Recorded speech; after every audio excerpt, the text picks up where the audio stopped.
Democratic constitution in south Africa. South Africa जो है एक देश ना, अफ्रीका का सबसे सदर्न मोस्ट नेशन है साउथ अफ्रीका। तो स्टार्ट में बोलते हैं कि मैंने लड़ाई करी है वाइट डोमिनेशन से। वाइट डोमिनेशन मतलब वहाँ पे देखिए क्या था ना साउथ अफ्रीका में, जैसे कि हमारे देश में था कि गोरे लोग, अंग्रेज आकर के अंग्रेजों ने राज किया था, इसी तरीके से साउथ अफ्रीका में भी किया था। बट वहाँ पे अंतर ये रहा कि हमारा देश जब आज़ाद हुआ ना, तो सारे के सारे गोरे यहाँ से छोड़ के चले गए, कोई यहाँ पर रहता नहीं था। मगर साउथ अफ्रीका में वो लोग आकर के बस गए थे, उन्होंने रहना शुरू कर दिया था, ये दिक्कत हो गई थी।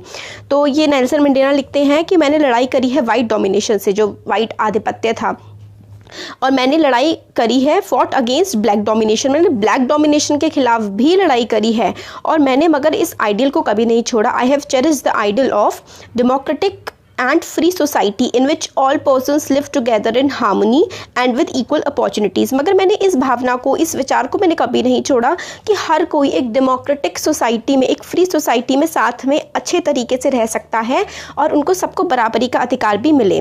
It is an ideal which I hope to live for and to achieve. ये एक आइडल है, इस तरीके से ही हम लोग को रहना चाहिए और यही चीज़ हम लोग को अचीव करनी चाहिए। But if needs be it is an ideal for which I am prepared to die. और अगर ज़रूरत पड़े तो ये जो आइडल है कि सब लोग शांति से, सद्भावना से, अच्छी तरीके से रह सके, अगर इसके साथ मैं जीता भी हूँ और अगर ज़रूरत पड़े तो इसके लिए मैं मर भी जाऊँगा। ये थे नेल्सन मंडेला। इनको ट्राई किया गया था, मतलब इनको सज़ा हुई थी ट्रीजन के लिए, मतलब इनको धोखेबाजी के लिए सज़ा हुई थी, गद्दारी की सज़ा हुई थी। और किसने दी थी? जो वाइट गवर्नमेंट थी ना साउथ अफ्रीका की, उन्होंने। और इन्हें और इनके साथी जो थे उनको सेंटेंस टू लाइफ, आजीवन कारावास की सज़ा इनको दी गई थी। कब? 1964 में। किस वजह से इनको सज़ा मिली थी? Opposing apartheid. अपार्थेड थी रंग भेद की नीति। इसमें क्या होता था ना कि ये जो गोरे लोग होते थे, ये कालों के साथ या फिर कलर्ड, मतलब ऐसे लोग जो अलग अलग ब्रीड्स के, जैसे कि इंडियंस, ठीक है, इंडियंस पे काफ़ी रहते हैं, उनके खिलाफ काफ़ी बुरा बर्ताव किया जाता था। ये थी रंग भेद की नीति, या फिर जिसको इंग्लिश में अपार्थेड कहते हैं। नेल्सन मंडेला ने 28 साल अपने जो है जेल में बिताया, और वो भी मोस्ट ड्रेडेड प्रिजन, बहुत ही ज़्यादा ख़राब जो प्रिजन होती है, जेल, वो थी रॉबिन आइलैंड की जेल थी साउथ अफ्रीका में। उसमें इन्होंने बहुत ही लंबा समय अपना बिताया है, अपनी ज़िंदगी के 28 साल इन्होंने वहाँ बिताए हैं। ये Nelson Mandela a long walk to freedom, ये आपका क्लास 10th में भी चैप्टर है। इस चैप्टर को आप अच्छे से पढ़िए, वो चैप्टर भी आपको अच्छे से समझ में आ जाएगा जब क्लास 10th में जाएंगे। आता है स्ट्रगल अगेंस्ट अपार्थेड, अपार्थेड के खिलाफ लड़ाई। ये नाम दिया जाता है जो रेशियल डिस्क्रिमिनेशन, मतलब रंग भेद के आधार पर जो भेदभाव किया जाता है, जो कि साउथ अफ्रीका में ही सबसे ज़्यादा प्रचलित रहा है। इस सिस्टम में जो वाइट यूरोपियंस थे वो ये सिस्टम इम्पोज करते थे अफ्रीका में। 17th और 18th सेंचुरी के टाइम में क्या होता था, जो व्यापार की कंपनियां होती थी ना यूरोप की, वो काफ़ी सारे मतलब अपने हथियार वगैरह इकट्ठा कर लेती थी, और इसी तरीके से उन्होंने इंडिया पे भी अपना आधिपत्य जमाया था, गुलाम बनाया था। बट अनलाइक इंडिया, जो काफ़ी सारे वाइट्स थे ना, वो साउथ अफ्रीका में सेटल हो गए थे और वहाँ के लोकल रूलर्स बन गए थे। और ये जो सिस्टम था ना अपार्थेड का, ये लोगों को भेदभाव करता था, लेबल करता था उनकी स्किन, उनकी चमड़ी के कलर के आधार पर, स्किन के कलर के आधार पर। नेटिव पीपल जो वहाँ के मूल निवासी थे साउथ अफ्रीका के, उनका रंग तो काला होता है, और वो लगभग 3/4 थे, मतलब 75% उन्हीं की पॉपुलेशन थी, और उनको क्या बोला जाता था? ब्लैक्स बोला जाता था। और इस ग्रुप के अलावा कुछ बिसाइड दीज टू ग्रुप, एक हो गया वाइट, हो गया एक ब्लैक, हो गया एक मिक्स्ड रेस भी होती थी, जिसको ये अंग्रेज कलर्ड बोलते थे, जो कि लोग इंडिया से आए हुए थे। वाइट रूलर्स जो है ना, जितने भी नॉन वाइट लोग थे उनको खुद से इन्फीरियर समझते थे, खुद से नीचा समझते थे। नॉन वाइट्स जो थे ना, उनके पास वोट देने का अधिकार नहीं था। अपार्थेड सिस्टम जो था ना, वो काफ़ी ज़्यादा ऑप्रेसिव था, मतलब काफ़ी ज़्यादा ख़राब था ब्लैक्स के खिलाफ। उनको वाइट के एरियाज़ में रहने नहीं दिया जाता था, और they could work in white areas only if they had permit, मतलब वाइट एरियाज़ में वर्क कर सकते थे जब उनके पास परमिट हो। ट्रेन हो गई, बस हो गई, टैक्सी, हॉस्पिटल, स्कूल, सारी की सारी जो चीज़ें होती थी ना, वो सबकी अलग अलग होती थी। पब्लिक टॉयलेट्स वाइट और ब्लैक के लिए बिल्कुल अलग थे, सेपरेट थे। और इसी नीति को, दिस वॉज कॉल्ड सेग्रीगेशन, इसको हम लोग सेग्रीगेशन की नीति कहते हैं। ठीक हो गया, सेग्रीगेशन होता है भेदभाव, इसको हम लोग भेदभाव की नीति के नाम से जानते हैं, policy of segregation. They could not even visit the churches where the white worship, वो मतलब काले लोग ना उन चर्चेस में भी नहीं जा सकते थे जिसमें वाइट लोग जाते थे। Blacks could not form associations और protest against the terrible treatment, मतलब ब्लैक्स जो है ना वो प्रोटेस्ट भी नहीं कर सकते थे, इतना जो बुरा उनके साथ हो रहा था। 1950 तक ब्लैक्स, कलर्स, इंडियंस जो है ना वो लड़ाई करते रहे अपार्थाइड के खिलाफ। उन्होंने फिर काफ़ी सारे मतलब मार्चेस, जैसे कि हमारी आपने क्लास में इंडियन स्ट्रगल में पढ़ा है, मार्च निकालते थे, एसोसिएशन बनाते थे। तो इनकी सबसे बड़ी पार्टी थी जिसका नाम था अफ्रीकन नेशनल कांग्रेस। जैसे हमारे देश में इंडियन नेशनल कांग्रेस थी, इसी तरीके से वहाँ पे अफ्रीकन नेशनल कांग्रेस थी। ये अम्ब्रेला सबसे बड़ी ऑर्गेनाइजेशन थी जिसने स्ट्रगल करी है ये सेग्रीगेशन, जो ये भेदभाव की नीति थी, इसके खिलाफ। और इसमें काफ़ी सारे, दिस इंक्लूडेड मैनी वर्कर्स, काफ़ी सारे वर्कर्स थे, कम्युनिस्ट पार्टी के लोग भी इसमें थे। काफ़ी सारे सेंसिटिव वाइट्स जो मतलब सोचते थे कि गलत हो रहा है, उन्होंने भी अफ्रीकन नेशनल कांग्रेस को ज्वाइन किया अपार्थाइड के खिलाफ और काफ़ी अपना इंपॉर्टेंट रोल जो है वो प्ले किया स्ट्रगल में। काफ़ी सारी कंट्रीज़ ने इस अपार्थाइड जो थी ना बहुत ही ख़राब चीज़ थी, तो बहुत सारी कंट्रीज़ ने इसको डिनाउंस कर दिया था, बहुत सारी कंट्रीज़ ने इसको छोड़ दिया था। बट जो वाइट रेसिस्ट गवर्नमेंट थी ना, रेसिस्ट का मतलब होता है नस्ल भेद, मतलब हम गोरे हैं तो हम ज़्यादा अच्छे हैं, इस तरीके की जो नीति थी ना वहाँ पर ये चला करती थी। ये मगर पूरी दुनिया ने अपार्थाइड को छोड़ दिया, बट ये जो था ना साउथ अफ्रीका में चलता रहा, काफ़ी सारे लोगों को टॉर्चर किया, बहुत सारे लोगों को मार दिया, ठीक है, ये सब वहाँ पर चल रहा था। अब टुवर्ड्स अ न्यू कॉन्स्टिट्यूशन, मतलब जैसे जैसे प्रोटेस्ट बढ़ते रहे, स्ट्रगल बढ़ते रहे अपार्थाइड के खिलाफ, गवर्नमेंट ने रियलाइज़ किया कि अब वो ब्लैक्स को और ज़्यादा अपने रूल के अंदर नहीं रख सकते हैं। वाइट रजीम जो है ना उसने अपनी पॉलिसीज़ को चेंज करना शुरू कर दिया। जो डिस्क्रिमिनेटरी लॉज, इसका मतलब होता है जो बहुत ज़्यादा भेदभाव करने वाले कानून थे उनको हटा दिया गया। जो बैन था पॉलिटिकल पार्टीज़ पे, मीडिया पे रिस्ट्रिक्शंस लगाई हुई थी कि मीडिया बिना सरकार की मर्जी से कुछ छाप नहीं सकती, वो सारी की सारी चीज़ें हटा दी गई।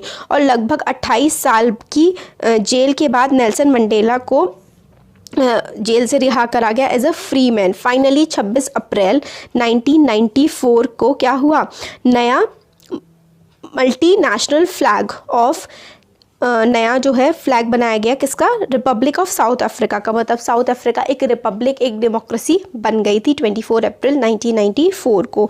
Was unfurled marking the newly born democracy in the world, मतलब एक बहुत ही अच्छी डेमोक्रेसी के रूप में सामने आई थी पूरी दुनिया के। अपार्थाइड गवर्नमेंट जो थी ना कि भेदभाव वाली जो नीति अपनाने वाली सरकार थी वो ख़त्म हो गई। Paving the way for the formation of multi racial government, और कैसी गवर्नमेंट बनी, मल्टी रेशियल, जिसमें वाइट भी होंगे, ब्लैक भी होंगे, कलर्ड भी होंगे, सब लोग होंगे, इस तरीके की सरकार बनाई गई। अब ये किस तरीके से हो पाया, हम लोग नेल्सन मंडेला की बात सुनते हैं जो कि पहले प्रेसिडेंट थे साउथ अफ्रीका के। ये बोलते हैं कि हिस्टोरिकल एनिमीज़ जो सदियों से एक दूसरे के दुश्मन रहे थे वो साथ आए और उन्होंने ध्यान रखा कि पीसफुल ट्रांजिशन, मतलब बिल्कुल अच्छे तरीके से अपार्थाइड से, जो अपार्थाइड की नीति थी, भेदभाव की नीति थी, उससे वो डेमोक्रेसी में की तरफ बढ़े। एग्जैक्टली क्योंकि वो लोग सब प्रिपेयर्ड थे to accept the inherent capacity of goodness in other, क्योंकि हर किसी के अंदर ये कैपेसिटी होती है कि वो इंसान अच्छा होता है, हर किसी के मन में अच्छाई ज़रूर होती है चाहे वो कितना भी बुरा इंसान हो। फिर भी ये कहते हैं माई विश, मेरी ये विश है कि साउथ अफ्रीकन्स जो है कभी भी अपनी ये जो गुडनेस का बिलीव है ना, ये बिलीव कि हर किसी में अच्छाई होती है, इसको ना छोड़े और वो चेरिश करे, मतलब खुशी मनाए। जो ह्यूमन बीइंग के अंदर जो फेथ होता है is the cornerstone of our democracy. हमारी जो डेमोक्रेसी का एक सबसे इम्पॉर्टेंट पार्ट है वो ये है बिलीव इन गुडनेस, हर एक इंसान में एक अच्छाई होती है, इस बिलीव को कभी भी साउथ अफ्रीकन्स ना छोड़े। तो after the emergence of new democratic south Africa, जब नया डेमोक्रेटिक साउथ अफ्रीका बन के आया तो ब्लैक लीडर्स ने अपील करी टू फॉलो ब्लैक्स टू, मतलब साउथ अफ्रीका के लीडर्स ने अपील करी कि जो भी ब्लैक लोगों के साथ वाइट लोगों ने किया है, उसकी जो भी एट्रोसिटीज़ की हैं, जो भी बुरा व्यवहार किया है, उसको वो भुला दें और सब लोग साथ मिल करके देश को चलाएं। उन्होंने ये कहा कि जो नया साउथ अफ्रीका बनेगा वो इक्वालिटी ऑफ ऑल, हर किसी के मतलब बिल्कुल सब लोग समान हैं, इस पे बनेगा, सारे मेन विमेन सारे के सारे सब समान हैं, सबको डेमोक्रेटिक वैल्यूज़ मिलेंगी, सबको सोशल जस्टिस मिलेगी। डेमोक्रेटिक वैल्यूज़ का मतलब होता है सब समान है, हर कोई सरकार के सामने समान होगा। सोशल जस्टिस मतलब सोसाइटी में सबका जो है एक जैसा हक होगा। ह्यूमन राइट, सबको जो मानवीय अधिकार होते हैं ना, जिंदा रहने का अधिकार, बोलने का अधिकार, ये सारे अधिकार दिए जाएंगे। और पार्टी जो रूल करेगी, rule through operation and brutal killings and the party that let the freedom set together to drop a common constitution. मतलब उस पार्टी ने जो बहुत ज़्यादा जिस पे अत्याचार किया था, और जो पार्टी उस अत्याचार को मतलब उस अत्याचार के खिलाफ लड़ाई कर रही थी, दोनों साथ मिलकर के बैठे और उन्होंने अपना संविधान बनाया। 2 साल की लंबी डिस्कशंस और डिबेट्स के बाद दुनिया का वन ऑफ द फाइनेस्ट, दुनिया का सबसे अच्छों में से एक कॉन्स्टिट्यूशन इनका निकल के आया। कॉन्स्टिट्यूशन ने सिटीजन्स को बहुत ज़्यादा राइट दिए जो कि किसी कंट्री में इतने एक्सटेंसिव राइट अवेलेबल नहीं थे। टुगेदर सबने डिसाइड किया in the search for solution to the problems, मतलब किस तरीके से हम दिक्कतों का सामना करेंगे और कैसे उनका समाधान निकालेंगे। नोबडी, किसी को भी हम जो है नहीं पीछे छोड़ेंगे। No one should be treated as a demon, किसी को भी हम लोग शैतान या फिर किसी को भी हम नीचा नहीं मानेंगे। उन्होंने ये अग्री किया कि हर किसी को सोल्यूशन का पार्ट बनाएंगे, मतलब हर किसी को मौका देंगे कि वो अपना मत रख सके, अपने विचार रख सके, और चाहे वो जो भी हो, चाहे जो भी हुआ हो, ठीक है, पास्ट में, मगर अब सब लोग बराबर हैं। जो प्रियम्बल का मतलब होता है जैसे कि एक आप समरी कह सकते हैं कि पूरे संविधान की, पूरी कॉन्स्टिट्यूशन की एक समरी क्या होती है। इस चैप्टर में हम इंडियन कॉन्स्टिट्यूशन, अपने देश के संविधान की प्रियम्बल के बारे में भी हम इसमें पढ़ेंगे। तो इसी तरीके से साउथ अफ्रीका के कॉन्स्टिट्यूशन को भी प्रियम्बल पूरी तरीके से सम अप करता है, बताता है कि इसमें पूरा क्या है। South African constitution inspires Democrats all over the world. South Africa का जो कॉन्स्टिट्यूशन है उसने डेमोक्रेट्स, मतलब जो डेमोक्रेसी में बिलीव रखते हैं, ऐसे लोगों को पूरे साउथ अफ्रीका के कॉन्स्टिट्यूशन ने इंस्पायर किया पूरी दुनिया में। इंडिया में भी साउथ अफ्रीकन कॉन्स्टिट्यूशन से कुछ चीज़ें ली गई हैं। अगर आपको पता है वो क्या है तो ज़रूर बताइएगा कमेंट सेक्शन में। तो एक स्टेट था जिसको डिनाउंस कर दिया था, पूरी दुनिया ने कह दिया था 1994 तक ये तो अनडेमोक्रेटिक है, अब मॉडल ऑफ डेमोक्रेसी बन गया, मतलब ये दुनिया का सबसे अच्छी डेमोक्रेसी के रूप में उभर के आया। ये चेंजेस कैसे पॉसिबल हुए? साउथ अफ्रीका का ये जो ट्रांजिशन था वो, मतलब ये जो बदलाव था, ये काफ़ी बिटर एक्सपीरियंसेस थे, काफ़ी बुरे उनको चीज़ें झेलनी पड़ी थी। Into the binding glue of a rainbow nation, मतलब इतनी ब्रुटैलिटीज़, इतनी बुरी चीज़ें झेलने के बाद एक वो मतलब रेनबो जैसा एक बहुत ही खूबसूरती सी उभर के आई थी। Speaking on the South African constitution, south African constitution के बारे में बोलते हुए बताते हैं नेल्सन मंडेला कि कॉन्स्टिट्यूशन जो है साउथ अफ्रीका का वो बताता है हमारे पास्ट के बारे में भी और हमारी फ्यूचर के बारे में भी। एक तरफ इट इज़ सोlemn pact in which we as South Africans declare to one another that we shall never permit a repetition of our racist, brutal and repressive past। एक तरफ तो ये हमें बताता है कि हम जो साउथ अफ्रीका के लोग हैं, ये जो बुरी चीज़ें हुई थी हमारे देश में कि लोगों के साथ अत्याचार होता था, भेदभाव होता था, उनको दबाया जाता था, इसको कभी भी हम लोग आगे नहीं लाने देंगे। पर हमें ये भी बताता है कि देश का ट्रांसफॉर्मेशन कैसे होगा, किस तरीके से सब लोगों का साथ लेकर के हमें कंट्री को इस तरीके से बनाया जाएगा कि ये सबकी हो, ये ब्लैक की भी हो, वाइट की भी हो, वुमेन की भी हो और मैन की भी हो, ये सबकी कंट्री हो। इस तरीके से नेल्सन मंडेला बताते हैं। फिर why do we need a constitution, हम लोगों को संविधान की ज़रूरत क्यों होती है? साउथ अफ्रीका का एग्जाम्पल हम लोगों ने देखा, इससे हम लोग को समझ में आता है कि कॉन्स्टिट्यूशन की ज़रूरत हमारे देश में मतलब पूरी दुनिया में संविधान की ज़रूरत क्यों होती है। क्योंकि ऑपरेसर मतलब जो दबा रहा है और ऑपरेस्ड जिसको दबाया जा रहा है, वो नई डेमोक्रेसी में साथ में किस तरीके से रहेंगे? बराबर की तरह। पहले तो ऊंच नीच थी, अब वो बराबर की तरह कैसे रहेंगे? ये इजी टास्क नहीं होगा, ठीक है। एक दूसरे पर भरोसा कर पाना, उनके मन में क्या होंगे? फियर्स होंगे, उनके मन में डर होंगे, वो सेफगार्ड चाहते होंगे कि भाई हमें जो ये हक मिले हैं ये हमारे पास रहे। ब्लैक माइनॉरिटी ये इंश्योर करना चाहती थी कि डेमोक्रेटिक प्रिंसिपल जो है उसमें मेजॉरिटी का रूल कॉम्प्रोमाइज़ ना हो जाए।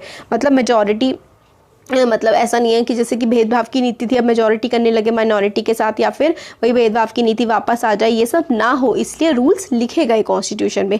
वो चाहते थे कि सोशल और इकोनॉमिक राइट्स अच्छे से मिले सबको। White minority was in to protect his privileges and property, और वाइट माइनॉरिटी क्या चाहती थी कि उनकी जो प्रिविलेज है, उनकी जो सत्ता है, उनकी जो प्रॉपर्टी है वो ना छीनी जाए। काफ़ी लंबी नेगोशिएशंस के बाद दोनों की दोनों जो पार्टीज़ हैं उन्होंने कॉम्प्रोमाइज़ किया। वाइट्स ने अग्री किया कि प्रिंसिपल जो होगा principles of majority rule and that 1 person 1 vote। White minority जो थी, माइनॉरिटी का मतलब होता है कम लोग, मेजॉरिटी का मतलब होता है ज़्यादा लोग। तो वाइट तो बहुत कम थे, 75% पॉपुलेशन तो ब्लैक की थी। उसके अलावा आप समझिए 20% के आसपास भी नहीं होंगे वाइट्स, इतने कम थे और इतने सारे लोगों पे राज चला रहे थे। ठीक है, तो वाइट ने अग्री किया कि हम मेजॉरिटी के प्रिंसिपल को मानेंगे और एक इंसान को एक ही वोट मिलेगा। उन्होंने ये भी एक्सेप्ट किया कि बेसिक राइट जो है पुअर को दिए जाएंगे और वर्कर्स को भी, मतलब कुछ हक दिए जाएंगे गरीब लोगों को भी और वर्कर्स को भी। ब्लैक मान गए कि मेजॉरिटी का रूल जो है, ब्लैक्स ने ये माना कि क्योंकि ब्लैक्स मेजॉरिटी में थे कि बिल्कुल एब्सोल्यूट रूल नहीं होगा। उन्होंने ये माना कि जो ब्लैक हैं वो प्रॉपर्टी जो है ना वाइट्स की उसको नहीं छीनेंगे। और बट ये कॉम्प्रोमाइज़ इजी नहीं था। बट किस तरीके से ये कॉम्प्रोमाइज़ हुआ, even if they manage to trust each other what was the guarantee that this trust will not be broken in future. एक दूसरे को ट्रस्ट कर लिया बट कैसे माने कि ये फ्यूचर में ट्रस्ट ब्रेक नहीं होगा। ओनली वे इस चीज़ को बिल्ड करने की कि ट्रस्ट मेंटेन रहे ऐसी सिचुएशन में is to write down some rules of the game. मतलब सब कुछ ट्रस्ट मेंटेन रहे तो हमको क्या करना पड़ेगा, हम लोगों को सारे के सारे रूल्स लिखने होंगे ताकि फ्यूचर में भी इनको माना जा सके। दीज रूल्स डिटरमाइन, ये रूल्स बताएंगे कि इलेक्टेड गवर्नमेंट्स के पास क्या पावर होंगी और उनके पास कौन सी पावर नहीं होंगी। फाइनली ये रूल्स हम लोग को बताएंगे कि सिटीजन्स के क्या राइट होंगे। रूलर्स जो होंगे वो सिर्फ विनर्स जो होंगे can not change them easily, मतलब जो जीत करके आएंगे वो इन रूल्स को आसानी से चेंज ना कर पाएँ। This is what the South African did, और यही साउथ अफ्रीकन्स ने किया। ठीक है, they agreed on some basic rules, वो कुछ बेसिक रूल्स पे अग्री हो गए और इस बात पे भी अग्री हुए कि रूल्स जो हैं वही सबसे ज़्यादा बड़े होंगे। कोई गवर्नमेंट इन रूल्स को इग्नोर नहीं कर सकती है। और ये सेट ऑफ जो बेसिक रूल्स है ना, इसी को क्या कहते हैं हम लोग, संविधान। This is very important. Set of basic rules is called a constitution. Constitution बनाना एक कोई अलग सी चीज़ नहीं थी उसके लिए, साउथ अफ्रीका के लिए तो सारे देश ही करते हैं। हर कंट्री में बहुत सारे डाइवर्स ग्रुप होते हैं, अलग अलग तरीके के लोग रहते हैं। उनके बीच का जो रिलेशन है वो हमेशा वाइट्स या ब्लैक्स की तरह नहीं होगा, बट ओवरऑल पीपल जो होते हैं ना वर्ल्ड के, उनके ओपिनियंस में वो क्या चाहते हैं, क्या सोचते हैं, उनमें काफ़ी ज़्यादा डिफरेंसेस तो होते ही हैं, चाहे वो डेमोक्रेटिक हो चाहे ना हो। ज़्यादातर देश जो है ना वो दुनिया के need to have these basic rules. ठीक है, चाहे डेमोक्रेसी हो ना हो बट कुछ बेसिक रूल्स तो होने ही चाहिए जिसके हिसाब से हमारे देश की सत्ता चलनी चाहिए। इसका मतलब ये है कि this applies not just to government, सिर्फ गवर्नमेंट पे ही ये चीज़ ना अप्लाई हो कि भाई आप ही रूल्स के हिसाब से चलेंगे। इंसान को, हर एक इंसान को, हर सोसाइटी को रूल्स के हिसाब से चलना चाहिए। Any association needs to have a constitution, कोई भी एसोसिएशन हो, कोई भी लोग हो, हर किसी को संविधान की ज़रूरत होती है। It could be a club in a area, आपके एरिया का क्लब है, जैसे कि आप लोग का गेम होता है, गेम में रूल्स होते हैं, रूल्स नहीं होंगे तो सब अपनी मर्जी से काम करेंगे और कुछ भी हो नहीं पाएगा। इसलिए चाहे पॉलिटिकल पार्टी हो, हर किसी को सोसाइटी में जो रूल मेकिंग हो, तभी तो हमारे वहाँ मतलब काफ़ी सारे पुराण वगैरह हैं जिसमें काफ़ी लॉज वगैरह भी लिखे हुए हैं, तो वो हम उससे बेके कॉन्स्टिट्यूशन होते थे। दस कॉन्स्टिट्यूशन जो होता है कंट्री का is a set of written rules that are accepted by all people living together in a country. ठीक है, तो सेट ऑफ रिटन रूल होते हैं, लिखे हुए रूल होते हैं जो देश के सारे लोग एक्सेप्ट करते हैं। कॉन्स्टिट्यूशन देश का सबसे बड़ा लॉ होता है, सुप्रीम लॉ होता है, that determine relationship among people living in the territory and also relation between people and the government.